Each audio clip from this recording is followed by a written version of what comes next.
Señor, y amén. Gracias, Jesús. Gracias, Padre. Puede sentarse esta mañana, mi hermano, y disfrutar de la palabra de Dios. ¿Cuántos tienen hambre? ¿Pasó al bar? Hambre de la palabra de Dios. La palabra de Dios es el manual de conducta, el manual a aplicar para que estos aparatos humanos funcionen. Yo soy un aparato, usted es un aparato que se descompone con el pasar del tiempo, que se descompone por sus relaciones, que se descompone por ser afectado por vivir en un mundo humanista, carnal, diabólico. Eso nos afecta a las 24 horas, pero hay un manual de instrucción con el cual podemos ir, buscar la solución del problema, presionar el tornillo que se nos ha aflojado, porque los sabios están en Cristo, los locos están sin Cristo. Y cuando uno está loco es porque se le sobó un tornillo, ¿no? Se le aflojó ese tornillo. Pero de cuántos tornillos tenemos necesitamos saber cuál es. Y eso solamente lo tiene la palabra de Dios. El tema de esta mañana le he titulado el instrumento para medir la conducta humana. Hablando de crecimiento espiritual.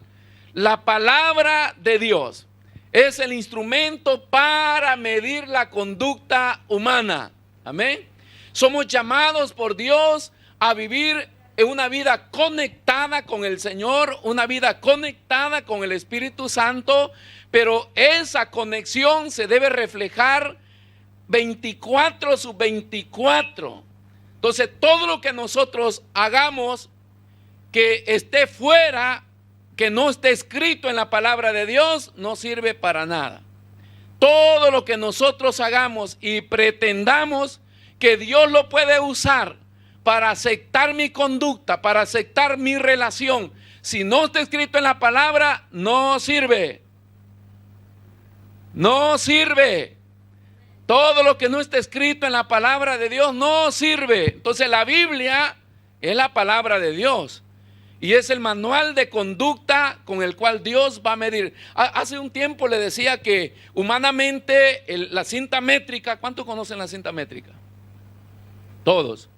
Hay hermanos que no saben qué es. Yo le digo, alcánzame la cinta y no hayan que agarrar. Entonces el metro sirve, hermano, para determinar. Es el instrumento que determina la medida de todas las cosas. ¿Usted quiere medir algo?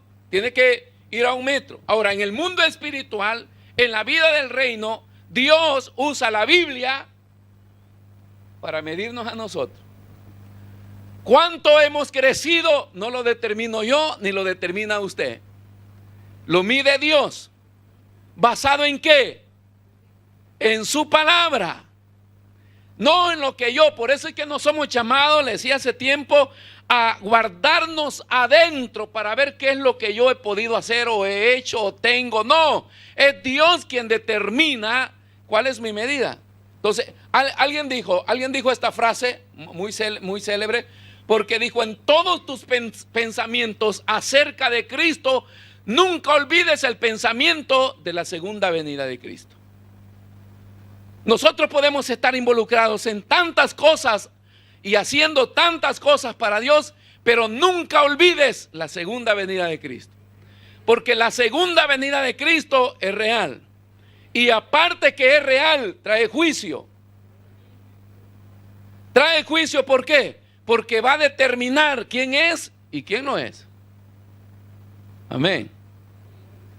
Entonces nadie puede cantar victoria hoy celebrando yo soy, yo acá. No, es Dios quien determina quién es basado en su palabra. Amén. Entonces Dios tiene un instrumento para medir nuestra conducta o nuestro crecimiento o nuestra madurez. Está diciendo uno de los versículos que leíamos, el versículo 16, dice, toda la escritura es inspirada por Dios, útil para enseñar, para redarguir, para corregir, para instruir en justicia, a fin de que el hombre de Dios sea sea que perfecto. ¿Qué significa perfecto?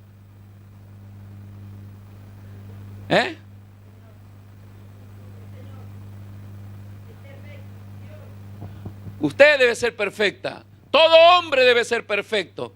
¿Qué significa perfecto?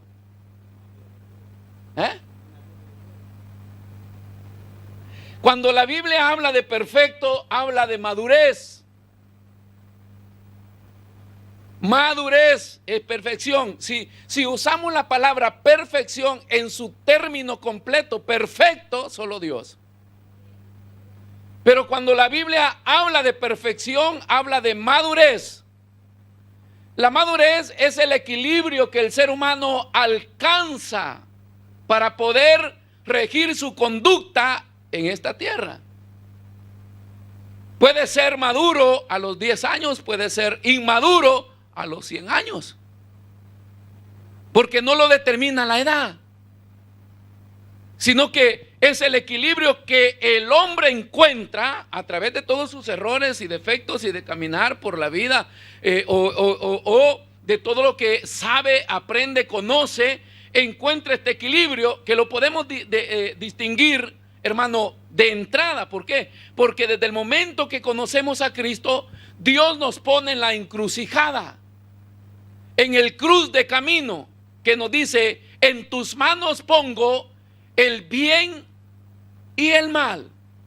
No sé si me explico, Los veo que me ven así un poco desorbitados, como que estoy hablando en lengua, en otro idioma, no. Entonces, Dios nos pone entre el bien y el mal. Todo cristiano es conocedor del bien y el mal. Ahora dice Dios: elige tú. Entonces, todos podemos irnos a extremos que son dañinos. Si yo espiritualizo todo, es dañino. Si yo carnalizo todo, es dañino. Entonces, lo que Dios quiere es que nosotros aprendamos a vivir en este mundo de conflicto, en este mundo que hay aflicción, en este mundo que hay problemas, en este mundo que hay desafío, en este mundo que hay guerra. Cómo nosotros tenemos que vivir confiando en Él, manteniendo un equilibrio. Nosotros necesitamos mantener un equilibrio. Tenemos dos personalidades: la naturaleza humana y la naturaleza espiritual, ¿sí? Somos humanos 100%, y esto humano no nos tiene que llevar a pecar, pero tampoco nos quita las responsabilidades. El padre debe seguir siendo responsable. Los hijos deben tener responsabilidades. Todo ser humano debe tener responsabilidades. Eso no nos lo quita la fe, no nos lo quita el evangelio. Con esas cosas seguimos como humanos, pero luego tenemos una responsabilidad espiritual. No todo es trabajo. Dígale a su hermano. No todo es afán. No todo es materialismo. Dentro de nosotros hay una parte espiritual que debe ser edificada. Y el hombre debe mantener ese equilibrio. No puede ser irresponsable en sus tareas humanas, pero tampoco puede ser irresponsable en su vida espiritual. Entonces los extremos nos dañan. Que no tengamos tiempo para Dios, eso es dañino. Eso afecta. Y nosotros podemos decir muchas cosas, pero Dios es el que determina a través de su palabra que cuánto hemos crecido. ¿Alguien me puede decir cuánto ha crecido esta semana? ¿No? ¿Ha visto que cuando uno es adolescente se mide todos los días?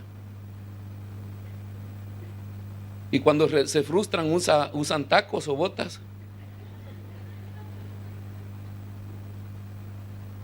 Y se va marcando ahí, ¿verdad? ¿Cuánto? Hasta los 25 años el ser humano deja de crecer. Tiene esperanza. Si ya lo superó, ya no. Y de los 40 comienza a encogerse. Sí, la columna se va doblando. Y de repente usted puede caminar, pero de repente baja de nuevo. porque en vez de crecer, disminuye. Ese es digamos, la vía en el curso humano. Pero en las cosas de Dios somos llamados a crecer siempre. Somos llamados a crecer, debemos crecer, debemos crecer, debemos crecer. ¿En qué? En Dios. Ahora, ¿cómo vamos a hacer para crecer? Vea qué importante. ¿Qué es la Biblia? Yo dije que el instrumento que Dios usa para medir nuestro crecimiento es la palabra de Dios. La Biblia, dice en estos versículos, que es inspirada por Dios. Cuando dice que es inspirada por Dios, es o fue comunicada por Dios. Cuando se habla de inspiración de Dios, es que salió de Dios y Dios la comunicó. Por eso es que la palabra de Dios no puede ser modificada por los hombres, porque no han sido los hombres sus creadores ni los inventores de la Biblia. Salió del corazón de Dios. Dios la dio.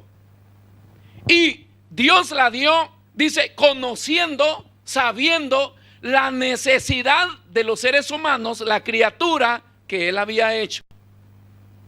Los fabricantes de electrodomésticos, de vehículos, hacen toda la gama de repuestos de las piezas que tarde o temprano se van a dañar en esa máquina. No hacen una diversa, no hacen una diferente. Hacen esa pieza que va a encajar tarde o temprano ahí. Entonces, la palabra de Dios fue inspirada por Dios y dada al hombre en base a las necesidades que el hombre iba a tener. No existe que el hombre le exija a Dios por qué pusiste esto o por qué no pusiste esto. Porque fue Dios quien determinó darnos la palabra, para que nosotros echemos mano en el momento que tenemos la necesidad, pero fue inspirada por Dios. Por eso la creemos. Por eso, hermano, es el libro que debe estar o debería estar por sobre todos los libros, la Biblia. Es inspirada por Dios, comunicada. Dice que proviene, hermanos, de Dios y no proviene de los hombres. Nació del corazón de Dios. No es un producto humano. Por eso es que cuando nosotros queremos alinear nuestra conducta y nuestra vida, leyendo libros, escuchando testimonio y aprendiendo de los demás y dejando la Biblia a un lado, nosotros lo que terminamos es confundidos y endemoniados. Porque hay buenos consejos, hay buenas cosas que se pueden aplicar a la vida, pero el error más grande en el ser humano es la conducta por la raíz del pecado. Y eso solo lo puede reparar Dios. Él es el mecánico, porque es el fabricante de la máquina del cuerpo, de la máquina del hombre, del ser del hombre. Y por eso es que Él dio la instrucción de su palabra. Vea lo que dice Jeremías capítulo 1, versículo 9. ¿Por qué? Es inspirada por Dios, pero fue transcrita por los hombres. Pero Dios la puso en los corazones de los hombres, ¿verdad? Que no fueron cualquier persona. Fueron hombres que dedicaron su vida al Señor. Hoy veía algo que siempre que vengo veo los músicos, yo veo el nuevo que ha entrado. Y yo digo, este fue inteligente, ¿no? Porque primero entregó el teclado. Y hoy está sentado sonando el que era su teclado. Acá viene hermano y dice, pastor, yo quiero manejar. Primero entrega el vehículo. Es bíblico. Es que el problema es que el hombre no se desprende de lo material. Pero quiere servirle a Dios, pero quiere darle a Dios, pero quiere usar las cosas de Dios, pero es bíblico. Cuando nosotros nos desprendemos, entonces Dios sabe que hay un corazón dispuesto. Cada vez que Dios nos quiere dar, hace esto. En el ofrendar, en el diezmar, en el pactar, en todo lo que le traemos a Dios, Dios hace esto, nos pide. Cuando Dios quiere bendecirnos, nos pide. El conflicto del hombre es desprenderse y darle a Dios cuando Dios pide. Porque nosotros humanamente estamos habituados a pedir. hasta por cultura. Somos los países tercermundistas que siempre estuvimos viendo a Norteamérica. Por eso hoy los salvadoreños están enojados con Trump, el presidente de los Estados Unidos. Porque está ofendiendo a El Salvador. Todos los días se levanta ese hombre con la mente virada. Y está en contra de El Salvador. Les quitó el permiso que les daban. Y hoy está enojado con los gobiernos porque dice, les damos la plata y se la comen y no atacan las pandillas. Ya no los quieren ni ver. Y evitaron que la señora, esta secretaria de Relaciones Internacionales, participara, llegara al país. El hombre está molesto. Porque los países siempre han estado pidiendo. Y esta cultura se nos ha metido a nosotros. Y cuando nos piden, nosotros no tenemos. Pero si es de dar, ¿dónde están las Cáritas? Que ahí están los latinos. Pero esta es una cultura, hermano, que no debe de estar. ¿Sabe por qué? Y por eso es que entramos en conflicto con Dios. Ahora, Dios viene y nos pide porque nos quiere dar. Dios siempre nos quiere dar. Pero Dios no tiene necesidad de lo suyo ni de lo mío. Qué cosas más feas las que nosotros tenemos. ¿Para qué le sirven a Dios esas cosas? Si Dios es supremo, es divino, es santo, lo tiene todo, lo puede todo. ¿Y por qué lo hace? Simple y sencillamente para trabajar en el conflicto que el hombre tiene en su corazón de despojarse para darle a Dios. Y cuando él encuentra un hombre disponible, dice, con este voy a trabajar. Por eso es que Dios prepara, Dios llama, Dios selecciona. Mire hermano, la iglesia está llena de multitudes de personas en el altar diciéndole, úsame, dame, envíame a mí, hazme acá. Pero el problema es que nunca somos determinantes. Y hay una carencia. ¿Por qué el Señor viene a instruir y dice, oren al dueño de la obra para que mande obreros? Si lo vemos desde el punto de vista humano hoy, obreros es lo que más sobran hoy, entre comillas. Pero si Dios ha pasado la balanza y sigue buscando obreros, quiere decir que la cantidad de obreros que hay existen, pero con otros intereses. No con el interés sano de ser servidores fieles a Dios. Y cuando no se encuentre eso sano en el corazón del hombre, entonces Dios tiene conflictos, tiene problemas de cómo fluir, de cómo darnos, de cómo hablar. Entonces Dios tiene que preparar a hombres como este, que es Jeremías, dice, y extendió Jehová su mano y tocó mi boca. Y me dijo Jehová, he aquí he puesto mis palabras en tu boca. Imagínense que los primeros 5 libros de la Biblia son atribuidos a Moisés. Génesis, Éxodo, Levítico, Número y Deuteronomio. Son 5 libros escritos por Moisés. Dios se los reveló a Moisés. Usted abre la Biblia y comienza el primer capítulo, el primer versículo. En el principio creó Dios los cielos y la tierra. Esto lo escribió Moisés, pero se lo reveló Dios. Pero cuando estudia la vida de Moisés, ve el hombre determinante que entendió su linaje, su raíz, su llamamiento. Sabía que era hebreo, sabía que Egipto no le pertenecía, sabía que las comodidades no eran para él y tuvo que determinar salirse, dejar y irse a un lugar desértico donde Dios comienza a hablar con él por 40 años. Y en el transcurso de este tiempo, Dios comienza a revelarle y a revelarle y a revelarle. Y así como tenemos la palabra de Dios en los primeros 5 libros. Y luego Moisés se convierte en el legislador de la ley y se convierte en el educador y el que instruía al pueblo de Israel cuando viene de Egipto y pasan 40 años en el desierto. 40 años allá con Dios y 40 años instruyendo a Israel con una palabra que había sido revelada por Dios. Pero Dios se la mostró.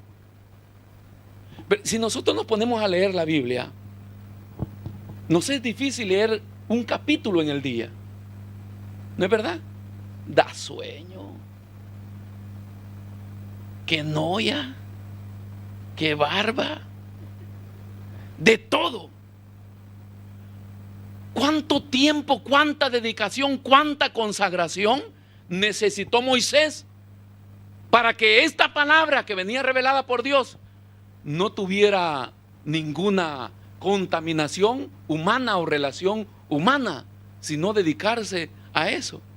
La dedicación, entonces Dios la revela a los hombres. Está diciendo que si es inspirada por Dios, es Dios quien la puso en la boca de los hombres para que fuera transcrita en todo el transcurso que ha pasado la palabra de Dios. No solamente Jeremías, también vea lo que dice segunda de Pedro capítulo 1 versículo 20.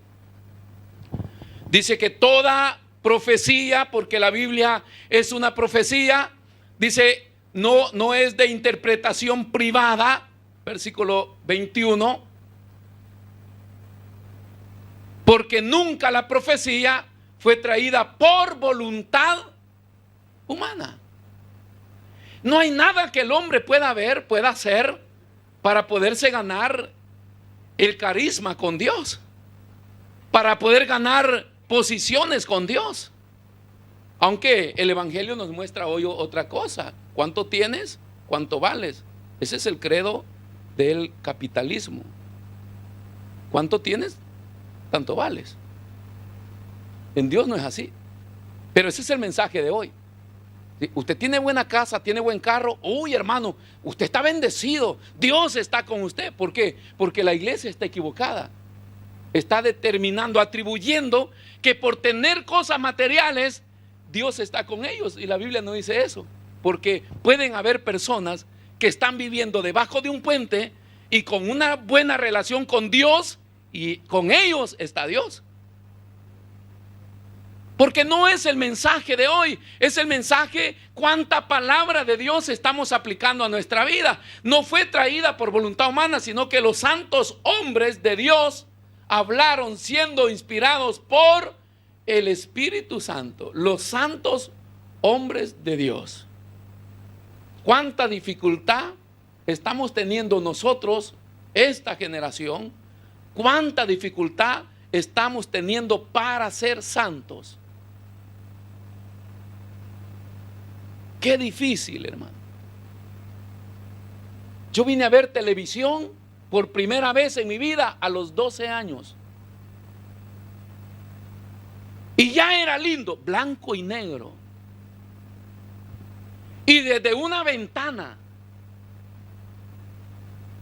No era fácil contemplar la imagen en una televisión con la claridad que entra por la ventana.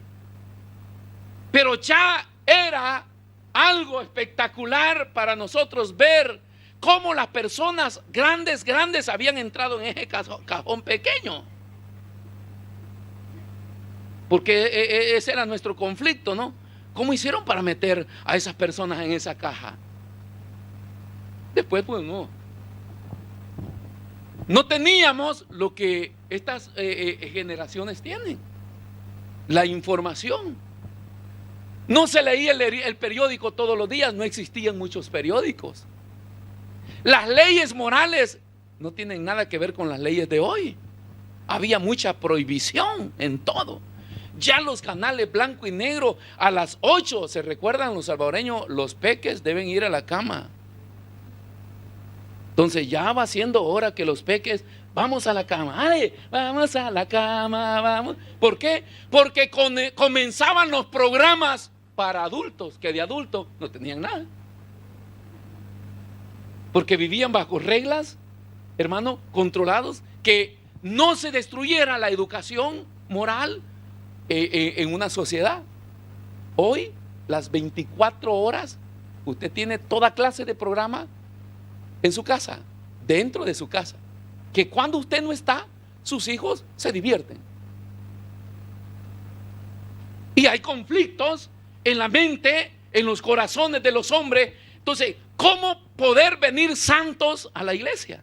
Porque al final está el pensamiento que a la iglesia vengo a santificarme.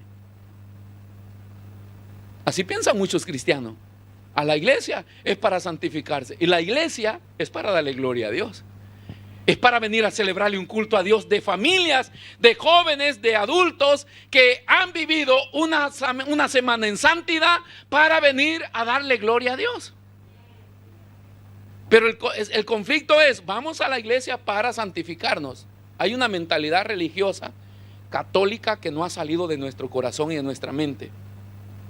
Ir al Padre para que nos tire agua bendita, o sentarse en el confeccionario para confesar mis pecados y que el Padre determine mi penitencia. Lo mismo hace la iglesia evangélica. La gente viene, ok, que ore el pastor y que me ponga la mano para que me perdone el Señor. Y así vivimos una vida que no agrada a Dios. Y Él está con la palabra midiendo. El problema es que nosotros nos sentimos bien grandotes. Cada vez que nos congregamos, cada vez que oramos, cada vez que ayunamos. Por eso es que la fe es del corazón. Y la fe tiene que ver con la vida práctica que nosotros vivimos, que agrada a Dios. Entonces Dios observa las actitudes y las acciones del corazón. Tanto así que podemos, le dije la vez pasada, podemos pasar toda una mañana haciendo cosas para Dios, pero en la tarde encontrarnos en el infierno. Porque es lo que dijo el proverbista, el sabio, que las zorras pequeñas destruyen los racimos grandes, destruyen las obras grandes. Simple y sencilla, ¿por qué? Porque a veces no ha cambiado nuestro corazón, nos esforzamos por hacer cosas. Por eso es que ven, Señor, ven para dejar de sufrir, porque allá no van a haber lágrimas, no va a haber dolor. Y yo dejo de orar y veo al tipo sufriente, porque es como una desesperación. Cuando Jesús dijo, el reino de los cielos se ha acercado a ustedes, y ese reino de los cielos nos trajo a nosotros convicción de vida, vida en abundancia. No importa el conflicto que este mundo nos presente, nosotros tenemos la autoridad de Dios, el Espíritu de Dios, el poder de Dios para confrontar toda fuerza de maldad, hermano, y poder vivir en victoria todos los días, agradando a Dios. Y si Él quiere, que venga, y si Él no quiere, que no venga todavía. Pero somos nosotros los hombres a poder vivir este tipo de vida delante de Dios. Nadie más lo va a hacer, nosotros. Ahora dice, santos hombres de Dios hablaron siendo inspirados, ¿por quién? Por el Espíritu Santo. Siendo inspirados por el Espíritu Santo. Si hoy todo mundo pretende hablar y ser inspirado por el Espíritu Santo, nosotros tendríamos hoy en este tiempo millones de Biblias. Cuando usted va a la historia de la Biblia, no encuentra tanta gente profetizando, no encuentra tanto mensajero dando palabra, no encuentra tanta gente declarando cosas, determinando cosas. ¿Por qué? Porque ellos entendían de que las cosas de Dios no eran cosa normal de la vida cotidiana.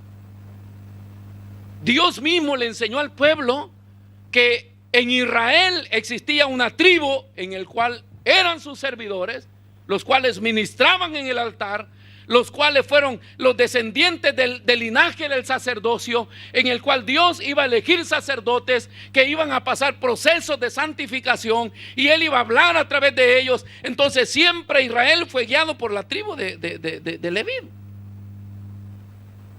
Ninguna otra tribu. Pero hoy vivimos en el tiempo donde todo el mundo quiere, yo creo que más que hablar en nombre de Dios, hacerse ver.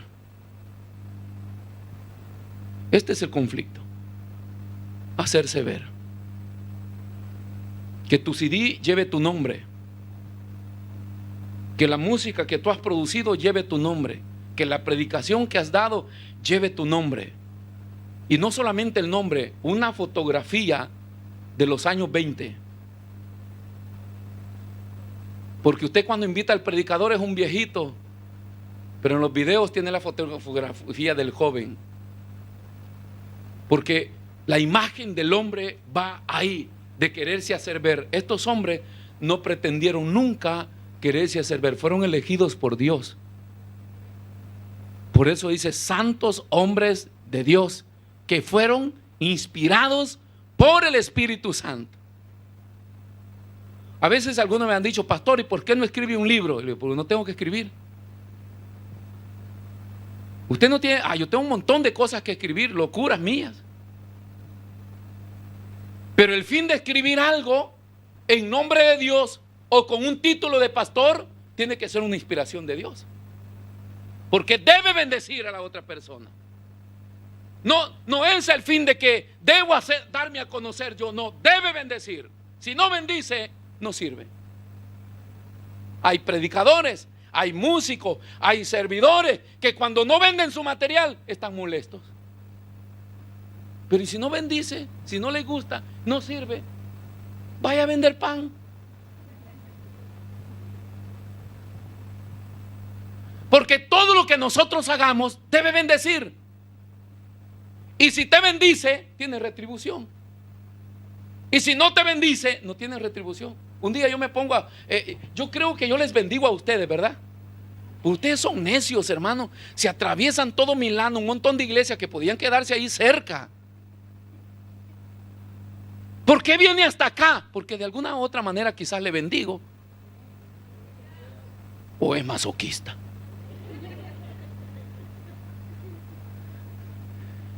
Porque cada quien va donde le bendicen.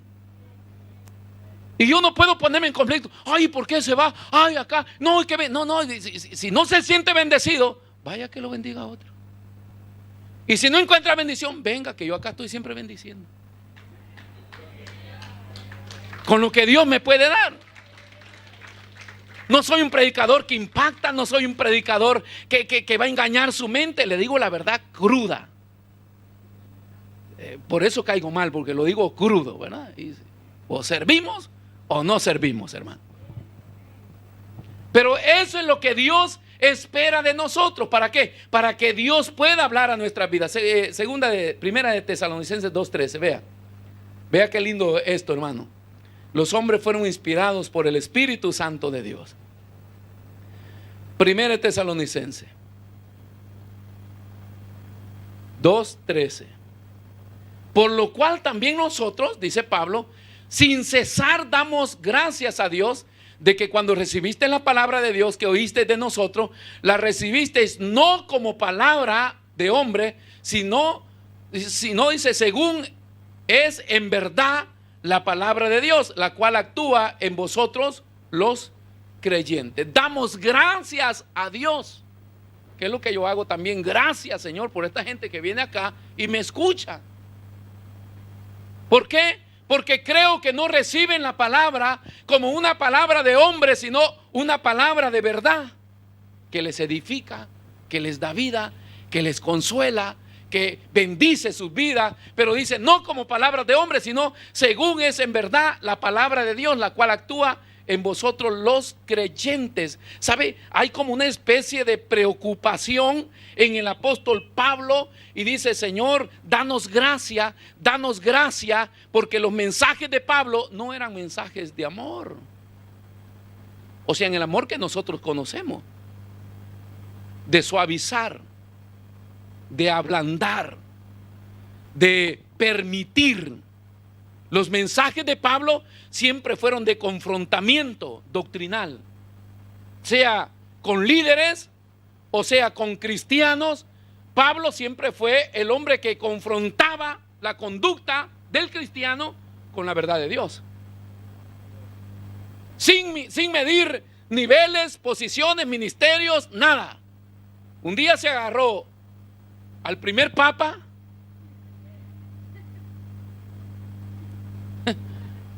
así dicen, ¿verdad? Que Pedro fue el primer papa, que él nunca estuvo en Roma, ni fue papa. Fue padre de familia, sí, pero no papa.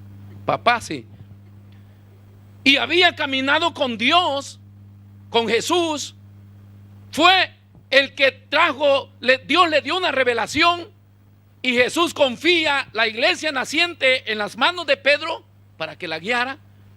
Pero un día su conducta vino confrontada por el apóstol Pablo. Y lo llamó y le dijo, imagínense, ¿cuántos de ustedes me tienen miedo? Yo no hago nada, hermano. Pero hay personas que por respeto O por temor, dice, no, al pastor no le digas, no, acá no. Imagínense la eminencia de Pedro. Y aparece Pablo y le dice, no me gusta tu conducta, tienes una doble cara. Vives de una manera con los judíos y luego vives de otra manera con los gentiles. No es esta la gracia del evangelio. Y vino confrontado, ese es el carácter de Pablo. Y en los mensajes de él siempre estaba el fin de Pablo. No es que Pablo no tenía amor. Si Pablo no hubiera tenido amor, no hubiera luchado por instruir a la iglesia y doctrinar a la iglesia. Porque el amor no se determina en abrazos y besos. El amor se determina, hermano, por la conducta, los consejos, por la gente que anda detrás siempre diciendo, no haga esto, vuélvase a Dios, busque de Dios, haga esto para el Señor. Esa gente te ama, aunque nunca te dé un abrazo, pero te está no solamente salvando de que vivas bien en esta tierra, sino que te está inspirando para que tu alma alcance la eternidad. Hay un montón de gente que viven abrazándose y besando y los dos se van juntos al infierno, porque no son la manifestación del amor. No es la permisividad, sino es el confrontamiento de la verdad. Porque te amo, te voy a disciplinar. Porque te amo, te voy a decir la verdad. Porque te amo, te voy a decir que eres más mundano que espiritual. Y eso no le gusta a la gente. Ah, no, ese hermano es sin amor, ese hermano es acá, ese es acá y el otro. Y la gente, por eso es que la gente corre de iglesia en iglesia. ¿Por qué? Porque van donde puedan escuchar el mensaje que sus oídos, sentimientos y emociones quieren escuchar. El creyente no debe ir donde soy aceptado solamente. Debo ir donde soy confrontado cuando debo ser confrontado. ¿Confrontado con qué? ¿Con el pastor? No, con la verdad de la palabra de Dios. Y si me van a corregir mi conducta, con la palabra de Dios. Y ahí está, por nada más. Entonces viene, ese era el mensaje. Y Pablo está siempre dando gracias a Dios. Dice que cuando recibiste la palabra de Dios que oíste de nosotros, la recibiste como palabra, no como palabra de hombre, sino según es en. Cada vez que los líderes de las iglesias tenemos que resolver problemas en las iglesias, es una preocupación. ¿Por qué es una preocupación? Porque lo que se determina hiere a las personas, ofende a las personas, molesta a las personas. La gente peca, usted la corrige y se molestan con el pastor. En vez de decir, bendito Dios, que hay un hombre ahí que nos corrige, no nos permite desbandarnos, pero no, sino que lo que hacen es molestarse con los líderes. No solamente las personas que son corregidas, el espíritu de inmadurez en las congregaciones también da esto. Lo hemos vivido nosotros como pastores. Cuando hay que disciplinar a alguien, cuando hay que votar a alguien de la iglesia por su mala conducta, hay un porcentaje de congregación que dice, ¿y por qué? ¿Y por qué? ¿Y por qué? Porque no logran entender que la verdad de Dios no permite el pecado. Sí hay procesos de restauración, pero cuando las cosas continúan, entonces hay restricciones por la verdad de Dios. Y cuando estas cosas se dan, es una preocupación. No es que nosotros somos pastores para estar votando gente acá y ofendiendo gente, no. Hay una preocupación porque uno sabe que eso nos duele a nosotros, le duele a la otra persona. Y esa es la preocupación de Pablo, que dice, dando gracias a Dios, que cuando escucharon, recibiste la palabra, no como palabra de hombre, sino como palabra de verdad de Dios. Porque la verdad siempre va a doler. Venga a quien venga, siempre va a doler. Y si no tenemos un corazón preparado para aceptar nuestros errores y defectos para ser corregidos, vamos a abandonar, vamos a molestarnos, vamos a murmurar y vamos a hacer un montón de cosas. Eso se llama ingratitud. ¿Cómo podemos dar gracias a los médicos por las medicinas amargas que nos dan para sanar nuestro cuerpo? ¿Y cómo podemos ser ingratos con Dios cuando atravesamos momentos de dificultad en la vida y decirle, ¿por qué? Pero va al médico y le dice, tómese esta hiel de burro. Y ahí está. Un caramelo de menta. Y es, ay, eso, pero se lo toma. ¿Y por qué cuando vienen momentos de dificultad en la vida, que son parte del proceso de formación que Dios quiere darle, la agarramos en contra de Dios? Dígale, esta medicina amarga va a ser mi sanidad. Por eso es que así dice Jeremías, que la palabra de Dios era amarga, dice, pero la comió. Y que cuando llegó a su vientre era dulce. Porque la verdad de Dios produce cambios, hermano, en la vida de la persona. Entonces es una palabra que fue comunicada por Dios. No solamente es inspirada, es útil. Volviendo al 16, es útil para enseñar. Porque toda la palabra de Dios, la escritura inspirada por Dios, es útil para enseñar. ¿Enseñar qué cosa? La verdad de Dios, como estaba diciendo Pablo. La doctrina de Dios. ¿Es útil? Yo no quiero irme al infierno por permitirle a la gente o suavizarle el pecado a la gente. No importa que nos quedemos con 10, con 2 personas, hermano, pero al cielo vamos a ir por aplicar la verdad de Dios. Y no por otra cosa. Por aplicar la verdad de Dios. Ahora, este es el conflicto de la verdad de Dios.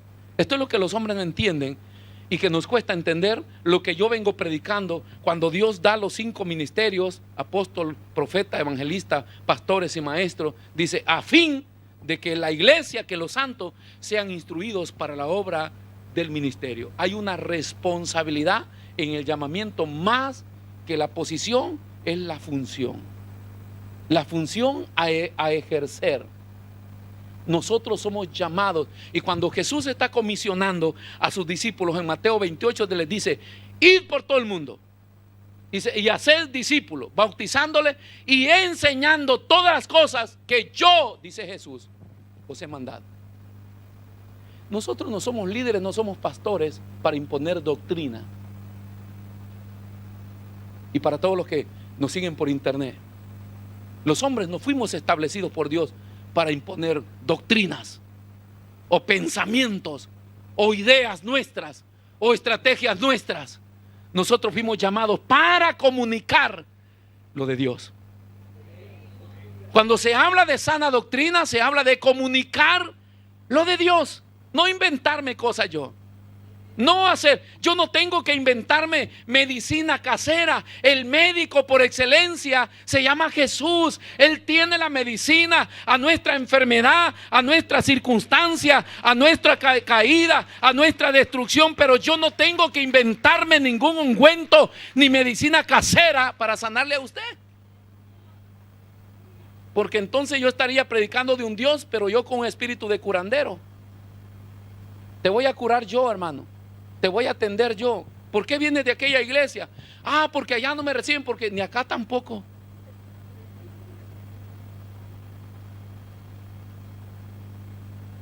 Hay gente que peca y dice, mi preocupación es a qué iglesia voy, porque ¿cómo voy a decirle por qué vengo huyendo? Y esto es lindo. Porque los pastores, acá viene gente nueva y de seguro hay acá y me dice, pastor, yo quiero ser miembro de esta iglesia. Y yo le digo, primero congréguese, un día lo llamo y conversamos para ver qué trae usted. ¿Por qué viene huyendo?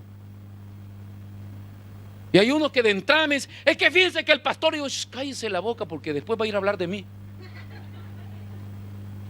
Si viene hablando de un pastor, cuando se vaya de acá, porque de seguro se va a ir, porque si vino por el pastor, de acá se va a ir por el pastor también. Y va a ir a hablar de mí.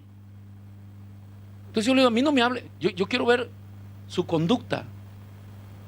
O sea, fíjese que la gente adultera, fornica, vive mal, y cuando se va a la iglesia, se va a otra.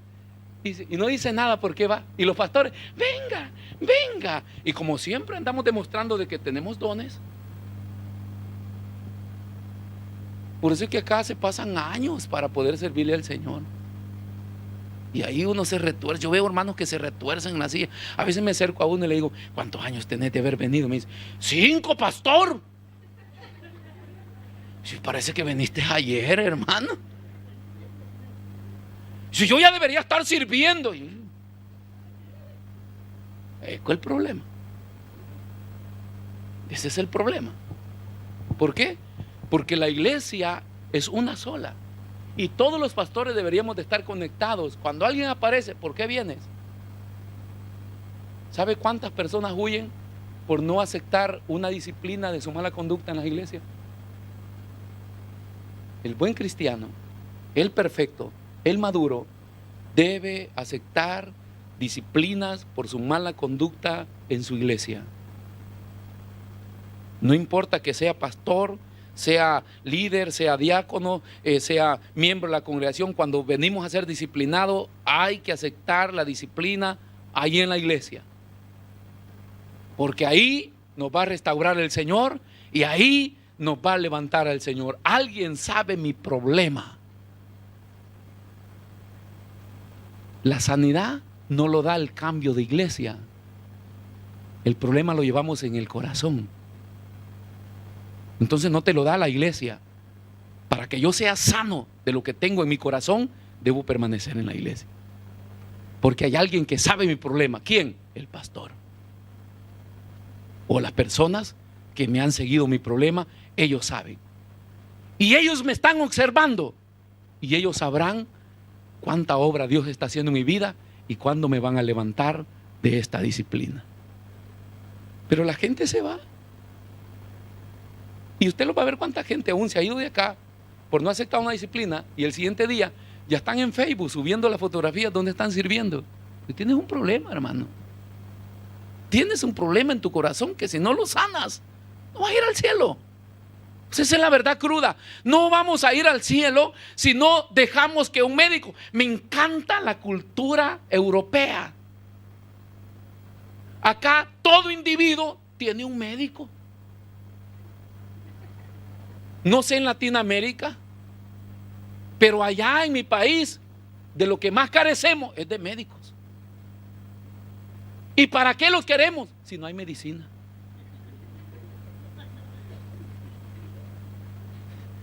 ¿Sí?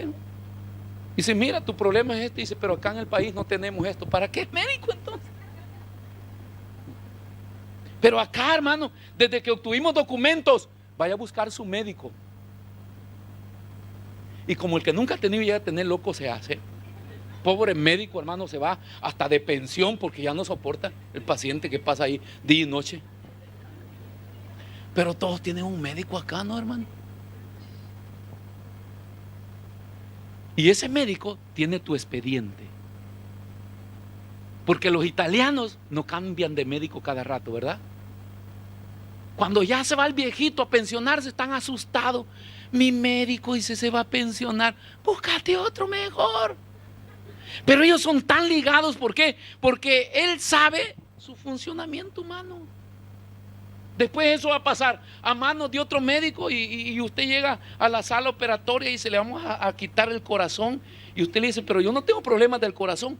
Ah, sí es verdad, y si era un callo que te está molestando.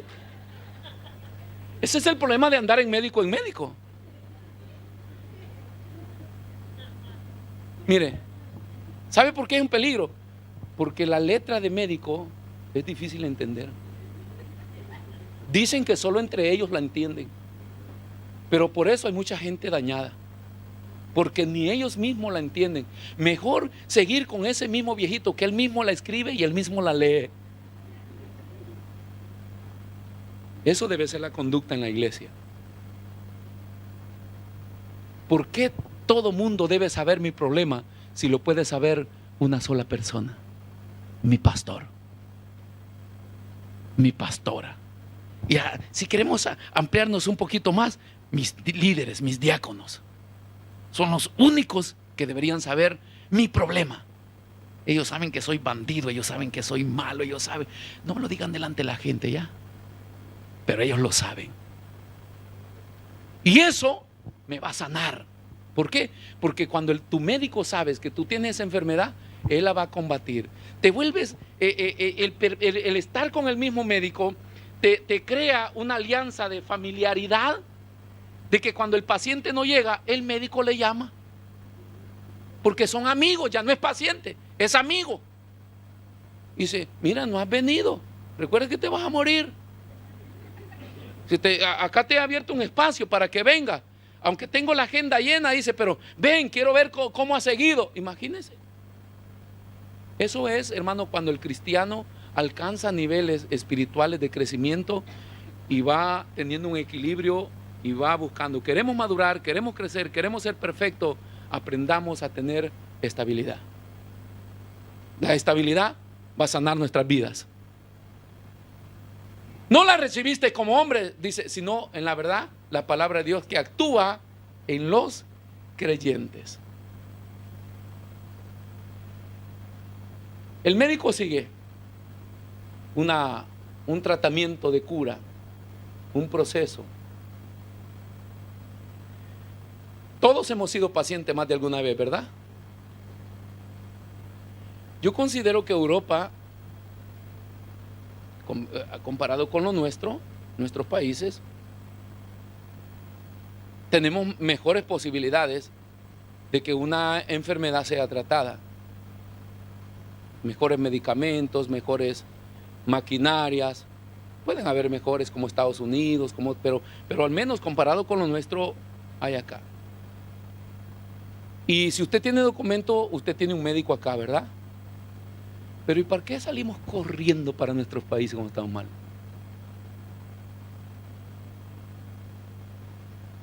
Y estamos dispuestos a aceptar cualquier cura que me dé cualquier persona. Yo acá en la iglesia misma tengo miedo de decir que me duele algo. Porque me caen 10 hermanos con unas listas. Bébase esto, tome hierba de no sé qué, 3 pelos de yegua, un diente de caballo. Y yo no sé esto acá, ¿qué cosa es?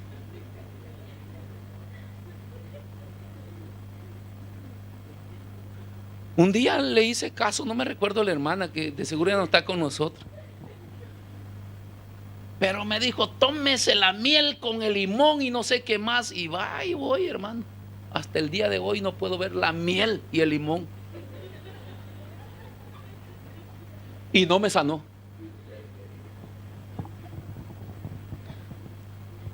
Pásese un huevo, haga esto. Y uno dice, ese es el problema en la vida espiritual, cuando en tu iglesia te dicen la verdad de Dios, pero no estás convencido. Y entonces voy a ver qué me dicen allá en el otro lado y a ver qué medicina casera puedo aplicar. Los médicos saben muy bien el curso a seguir, el tratamiento a seguir para que una enfermedad sea atacada. Es un proceso, ¿no? Eso no nos gusta a nosotros. La medicina casera es así. Así dicen los curanderos. Así te curas. Mejor que una oración. Por eso es que nos gusta el consejo que nos saque de esa aflicción, que nos saque de eso. Pero no queremos aceptar la verdad de Dios, que es la única que sana, que restaura, que vuelve el hombre caído a la posición a la cual Dios la tenía. Solo la verdad de Dios restaura el alma caída del hombre, no la iglesia, no los pastores, no el consejo. Solo la verdad de Dios puede cambiar el alma del hombre. Por eso es que debemos aceptar, hermano, esa verdad, esa instrucción. Por eso dice Pablo que debemos ser instruidos. Es útil para instruir, para enseñar esta verdad de Dios, para redarguir. Eso de corregir, enmendar, hermanos, advertir, restaurar a un estado recto. De lo que estaba incorrecto, Dios lo vuelve recto. Ve el poder de la palabra de Dios. Si nos dejamos guiar por la palabra de Dios, todo lo que esté torcido lo endereza. ¿Quiere caminar recto? ¿Ya se cansó de que le llamen desordenado? ¿Ya se cansó de que le llamen el chismoso, el que murmura? ¿Quiere enderezar su vida? Solo la palabra de Dios restaura la conducta del hombre, endereza los caminos equivocados, errados que nosotros podemos tomar. Cambia al hombre. Esta palabra de Dios. Por eso dice que es buena, hermanos, para enseñar, para redarguir, para corregir. ¿Redarguir por qué? Porque convence. El redarguir tiene 3 funciones: convencer, refutar y reprender.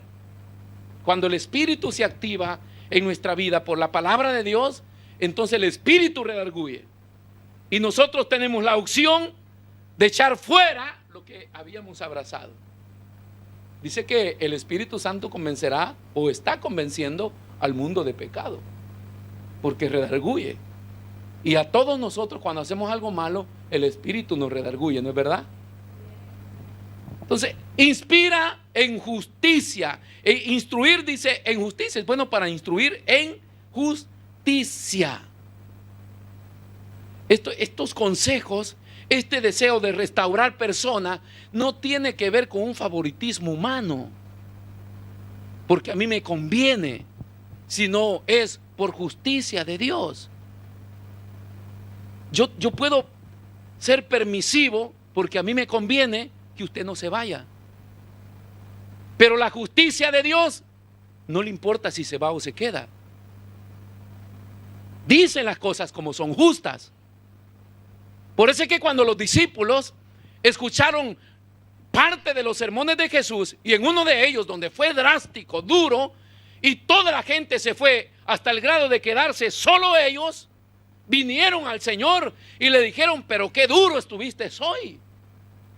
Y el Señor, viéndolos, mirándolos, les dice: ¿queréis irlos también vosotros? Pedro reacciona y dice: Señor, ¿a quién iremos? Si hemos entendido y comprendido que solo tú tienes palabras de vida eterna. Ay, cómo quisiera esos hermanos yo. Grábese eso, hermano. Cuando se encuentre en la cuerda floja, que vamos a ser corregidos, que podamos decir: si no le gusta, váyase, porque se va a encontrar el pastor Zúñiga así. O cambia o se va. Y usted me diga: Señor pastor, por supuesto, ¿a dónde iré? Si acá en Milano nadie me quiere. Ya repasé todas las iglesias. No es el pastor el que tiene vida eterna, pero diga: esta es casa de Dios, puerta del cielo. Y en este lugar donde Dios me llamó, es donde yo he encontrado palabra de vida eterna.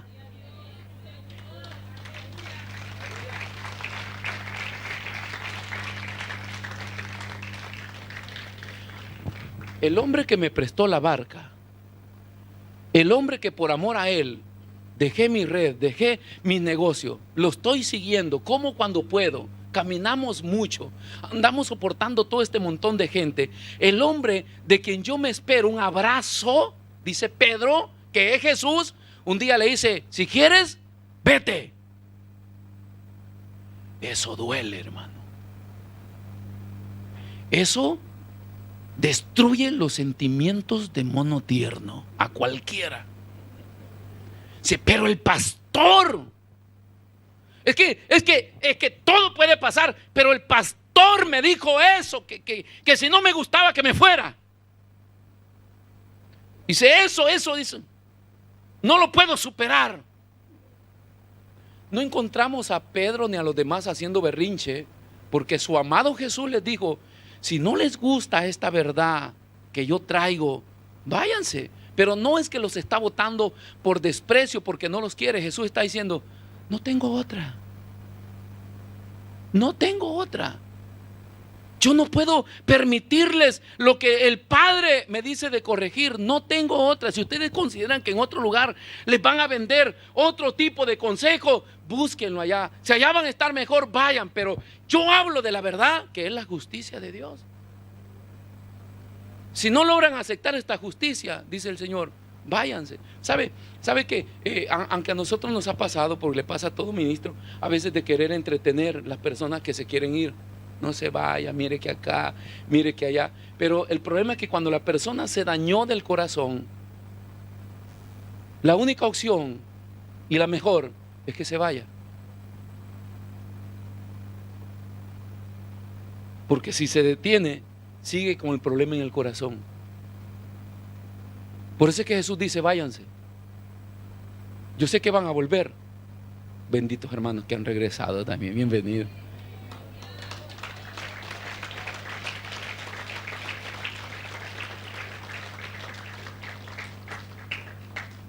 Pero la experiencia de ir te ayuda, ¿no es verdad? Comprende muchas cosas. Y al final, lo importante, hermanos, es terminar en el lugar donde Dios me llamó, donde Dios me bendice, donde Dios me trajo. Y quizás no va a ser la última, ¿verdad? Porque nosotros los seres humanos combinamos cada rato, hermano. Y vamos a tener una serie de problemas. Todos debemos ser corregidos. Pero no tenemos otra verdad, solo la de Dios. Por eso dice que es buena para corregir e instruir en justicia, lo que es justo. Esto es lo justo. Esto es lo justo. Usted no se encuentra un Dios duro en la Biblia, se encuentra un Dios justo. O sea, Dios confronta a David por el pecado de adulterio, de acostarse con Betsabé. Dios confronta, pero le dice: yo te perdono, pero tu hijo va a morir. Dios no es duro, es justo. Y David se va a su lugar, a su refugio, deja de comer, ora, dice, apasionadamente, esperando que Dios se retracte de lo que ha dicho. Con el pasar de los días llegan y le dice: tu hijo murió. David se levanta y dice: bueno, esto es justicia. No dice nada contra Dios, porque Dios no es malo, es justo. Si pasamos momentos malos es porque yo sembré eso. Y en la disciplina y en la corrección de Dios voy a encontrar esa dureza que humanamente, sentimentalmente, emocionalmente me va a doler. Y pueden crear raíces de amargura. Pero cuando yo creo en la fidelidad y en la justicia de Dios, yo sé que eso es justo que yo lo esté pasando. ¿Por qué? Porque es parte de la verdad de Dios. Dios no puede aplicar otra medicina sino la justicia. La justicia no tiene persimibilidad. ¿Así? Si no, arregle usted la frase ahí. Pero no es permisible.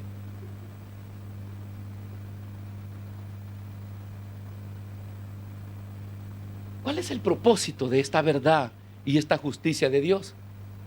El versículo 17 lo dice. ¿Cuál es el fin? A fin de que el hombre de Dios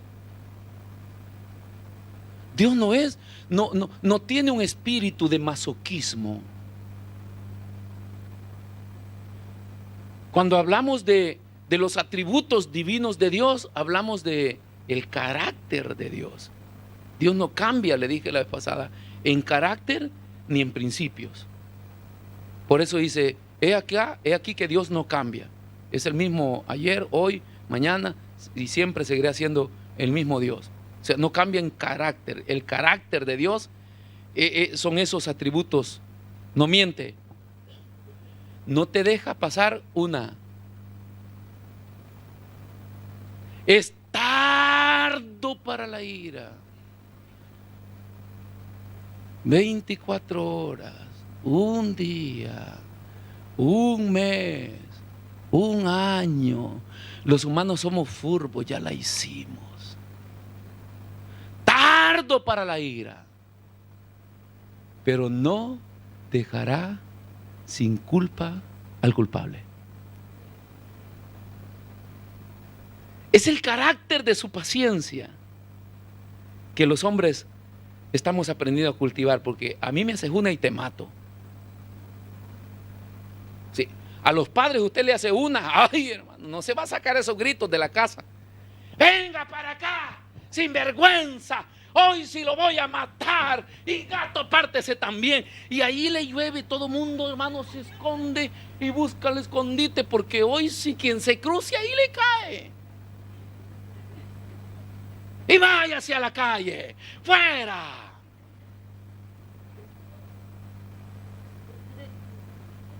Si Dios fuera así, acá hubieran las patadas botándonos a todos.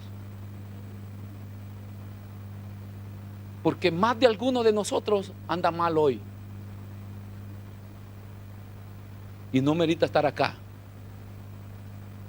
Pero el hecho que estés acá no quiere decir que Dios no lo sabe. Sí lo sabe.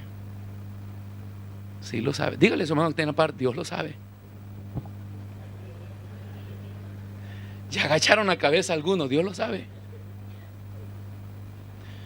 De que lo sabe, lo sabe. ¿Sí? El problema es que como nosotros somos olvidadizos. Estaba viendo un partido de fútbol uno de estos días, yo casi no veo fútbol. Que el Señor reprenda al diablo, hermano. Y hay un jugador que comete una falta, todas las faltas son penadas por los árbitros, en base a las reglas, y el árbitro tiene dos tarjetas, una amarilla y una roja, para los que no saben de fútbol. Una amarilla y una roja. La amarilla es para amonestar, primera vez. La segunda vez le pone la segunda amarilla y automáticamente le pone la roja. Con la amarilla puede seguir jugando, con la roja. Ahora, el jugador, en lo que el árbitro va siguiendo, porque el árbitro va siguiendo el balón donde va, el jugador comete una falta y el árbitro lo ve. Él sigue la jugada, sí, siguieron jugando, no, la pelota no se para, regresa de allá y el árbitro, quizás como a los 5 minutos que se paró, se salió el balón, el árbitro se paró y le dijo, ven para acá. Hasta a mí se me había olvidado.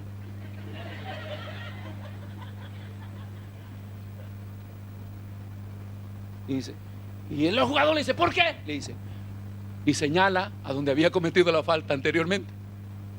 Dice, no es que no lo vi. O sea, hay veces que los árbitros no dejan parar la jugada, que termine, pero te va a amonestar. Es Dios, similar a Dios. Juega, vive, haz lo que quieras. Es lento. Pero no es que es lento porque no quiere hacer las cosas, es paciencia de Dios. Paciencia. Y en el pensamiento de Dios, allá arriba está, te traigo o te dejo. Te traigo. Por eso es que algunos ya sienten el olor a la muerte. Porque ya Dios está pensando en recogerlos, porque tantos problemas que dan acá abajo. Yo como no doy problemas, siento olor a vida, quiero seguir viviendo. Pero Dios lo sabe, hermano, y se lo va a cobrar. Entonces, a fin de que el hombre de Dios sea maduro, crezca, tenga un equilibrio de vida. La iglesia no es la escuela dominical. No es el pastor maestro de escuela dominical para andar, ay, ya no llore, papá, sana, y el otro, ay, viene el mono, ay, no, esto no es una cuna sala. Los nuevos hay que atenderlos, hay que cuidarlos, hay que darles la lechita, hay que darles el pan mojado, pues no tienen dientes, están creciendo.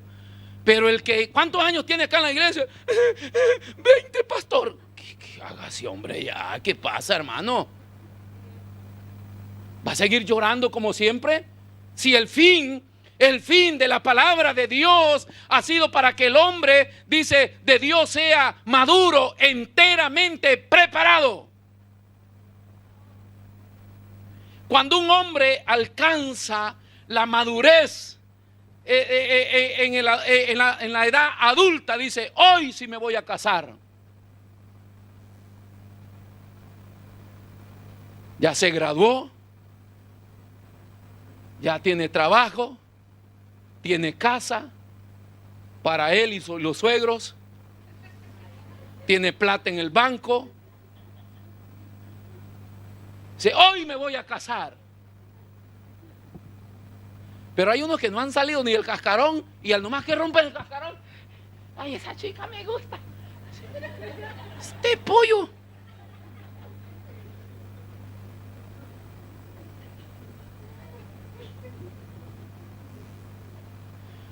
¿Sabe cuántos errores? ¿Cuántos miles y miles de errores cometimos nosotros como pastores por no tener un guía? Y que nos consideramos que fuimos llamados por Dios y que llevamos una pasión por dentro, al menos yo lo considero, de que yo no quiero fallarle a Dios por estar predicando cosas que no tengan nada que ver con la palabra de Dios. Hermano, los amo, los respeto, pero si por corregirles con la verdad se van a ir, yo no tengo ningún problema. Porque mi fin es darle cuentas a Dios un día. Ese es mi fin. Pero ¿sabe cuánto pollo anda de pastor por el mundo? Sí. Que salen del cascarón y no han crecido, hermano, no han madurado. No han pasado la gama de problemas por la vida para decir, hoy sí, mire, hermano, si yo humanamente le puedo decir, yo pastor no quisiera ser. Estar resolviendo problemas en la iglesia, estar haciendo proyectos, estar haciendo... Yo digo, benditos hermanos que no piensan en nada, vienen el martes a orar y ahí están orando, terminan y se van a su casa tranquilamente. El jueves si quieren vienen, ya no vienen hasta el próximo mes. Y es que benditos hermanos. Y todavía me dicen, usted debe estar evangelizando, usted debe estar haciendo esto, usted debe estar haciendo lo otro. O sea que yo soy un vago, no hago nada acá. No se trata de eso. No es, hermano, el problema es la madurez. La iglesia debe crecer. Y cuando se crece, entonces deja de llorar. Y no solamente deja de llorar, sino que dice, hasta que seas enteramente preparado. Enteramente preparado. No hay un manual para que todo mundo inicie un ministerio o le sirva al Señor completo 100%, pero al menos superé las exigencias primarias que debe tener un servidor a Dios. ¿Para qué, hermano? Para no equivocarnos. ¿Sí? Dice, enteramente preparado para toda buena obra. No admite lo malo. Para toda buena obra. Póngase de pie, por favor. Esta es la palabra de Dios. Este es el metro que Dios está usando para medir nuestra vida. Entonces, ese es el propósito de la escritura. Dice, esta escritura fue inspirada por Dios, la trajo Dios, la comunicó Dios. Es Dios que la sigue comunicando. Dios ha llamado profetas, evangelistas, pastores, maestros, todo lo que Dios pueda usar. Llamó una mula, usó una bestia. Dios usa diversas, nos habla de diversas maneras. ¿Por qué? Porque el fin de Dios es comunicar. Dios no impone, Dios comunica. Dios comunica. ¿Por qué este Dios es tan malo? Está mandando a los hombres al infierno. Dios no está mandando a nadie al infierno. Tampoco los está mandando a la eternidad, a la gloria. Dios comunica que hay una eternidad y que hay un cielo eterno y que hay una condenación eterna. Nos comunica. Dice que para alcanzar esa eternidad hay exigencias establecidas por Él. Nos comunica. ¡Ay, qué duro es este evangelio! Dios no está imponiendo a nadie, te comunica. Ahora, cuando el hombre se relaciona con Dios, ay, hermano, benditas hermanas que viven con unos hombres tan malos y viceversa. Hombres que viven con mujeres tan malas. No vea a su esposa, hermano, no vea a su esposa. No, porque yo siempre veo los cuellos que se giran. Y cuando la gente de afuera ve, dice, pero ¿por qué sigue con ese hombre? ¿Sabe por qué sigue? Porque se relacionaron íntimamente. Y hay virtudes en el carácter malo de ese individuo, sea hombre o sea mujer, más que los defectos que los de afuera puedan ver. Cuando el hombre se relaciona con Dios, nuestro corazón queda ligado a Dios. Y cuando quedamos ligados a Dios, no existe la palabra dura de Dios. Hay una parte allá en Perú que si el marido le está pegando a la mujer, no se la quite, porque si no le van a pegar a usted. A mí me han contado, pues en toda América Latina existe esto. Dice, maridito es que pegue. Hasta la paliza es parte del amor que ellos se tienen.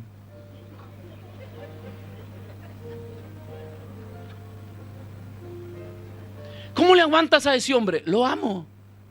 ¿Cómo le aguantas a esa mujer? La amo. ¿Cómo haces para vivir con restricciones en ese evangelio? La gente de afuera dice, ese evangelio es muy duro. Usted diga, no es duro. Yo amo al dueño de ese evangelio. Si cómo lo amo, mi corazón lo ama. Para mí son caricias de Dios. Por eso es que todo se basa en el corazón del hombre. No hay evangelio duro. No hay, hermano, palabra dura. Simple y sencillamente hay dureza en el corazón del hombre. Pero cuando el corazón se ablanda y se relaciona con Dios, todo va de maravilla. Todo va de maravilla. No hay trauma, no hay herida, no hay disgusto, no hay discusiones, no hay desacuerdos, nada. Todo va bien siempre con Dios. ¿Por qué? Porque tu corazón está ligado a Él. Dios es bueno. Cierre sus ojos. Te bendecimos.